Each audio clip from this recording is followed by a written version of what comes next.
जय हिंद प्यारे विद्यार्थियों, आप लोग मस्त हैं? एग्जाम की तैयारी करते हैं? तो चलिए आज एक नया प्रश्न त्रिकोणमिति से लेकर आए हैं। इनको हल करते हैं जो सब्जेक्टिव में बार बार पूछते हैं, है कि नहीं? ऐसे अंकीय भी रहता है, अंकीय भी यहाँ पर जो है ना पी बाय क्यू दिया हुआ अक्षरीय है ना, तो अंकीय भी रहता है। तो अंकीय में हल बनाने की कोशिश मत करना, इसको पहले सब्जेक्टिव बेस जो है हल करते हैं, उसके बाद जो है ना ऑब्जेक्टिव में शॉर्ट चुटकियों में जवाब कैसे निकालेंगे वो बताएंगे। तो चलते हैं, यहाँ पर दिया हुआ है जो सो निकाल लेते हैं। दिया है, क्या दिया हुआ है? tan थीटा दिया हुआ है, पी बाय क्यू दिया हुआ है। चूंकि तुम लोग जानते हो tan थीटा क्या होता है? लंब बटा आधार, लंब बटा आधार। तो लंब बटा आधार क्या हो गया? पी बाय क्यू हो गया। बट ये अनुपात अनुपात में है ना, तो यहाँ पर इसीलिए मानना पड़ता है। तो माना अनुपातिक राशि है ना, अनुपातिक राशि इक्वल टू एक्स मान लेते हैं, कुछ मान लेते हैं, इसीलिए क्या हो जाएगा? लंब क्या हो जाएगा? लंब हो जाएगा पी एक्स और आधार क्या हो जाएगा? क्यू एक्स हो जाएगा। हो गया।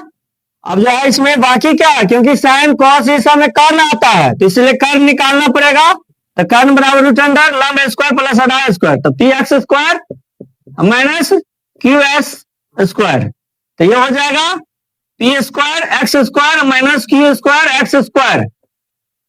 एक्स स्क्वायर कॉमन ले लेना है, P square minus q square बच गया, और यहां पर प्लस आता है।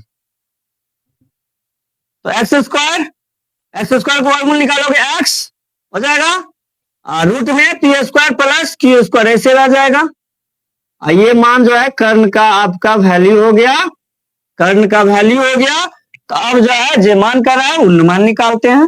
तो P sine theta minus Q cos theta बटा P sine theta plus Q cos theta, ये हो गया। इसमें वैल्यू पुट करते तो पी साइन थीटा क्या होता है? लंब बटे कर्ण है ना, तो लंब क्या निकला आपका? लंब क्या है? पी है, बटा कर्ण क्या है? लंब क्या है? पी एक्स है ना, पी एक्स डाल देते हैं, और कर्ण क्या है? X root P square plus Q square है ना, minus Q into cos theta. तो कॉस थीटा क्या होता है? आधार बटा कर्ण, आधार क्या है? क्यू एक्स बटा, और कर्ण क्या हुआ? X root P square plus Q square बटा, अब इसका वैल्यू पी साइन थीटा। तो पी साइन थीटा तो साइन ऊपर में लिखे ही है, तो बस वही बैठा दे देना है ना, वही लिख देना है सेम एज। अब माइनस है प्लस है नीचे में, बस वही डाल देना है। क्यू है, क्यू इंटू कॉस थीटा ऊपर में लिखे ही है, वही है क्यू एक्स बटा X root P square plus Q square.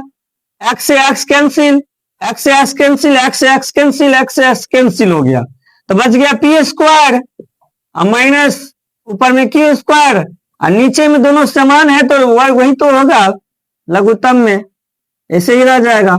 अब p square plus Q square, तो p square plus Q square हो जाएगा। अब बेटा दोनों में तो समान है तो वही रह जाएगा p square plus Q square, ये और ये दोनों कैंसिल हो जाएगा, तो p square minus q square बटा p square plus Q square. इस प्रकार आपका इसका वैल्यू हो गया।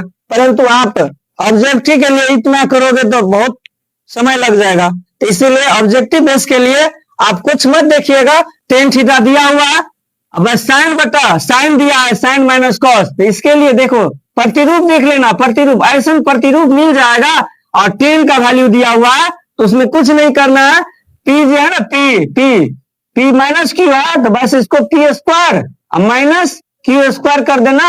अब पी क्यू है प्लस में, तो p square plus Q square, बस आपका वैल्यू देखते हैं आ गया। इस प्रकार आप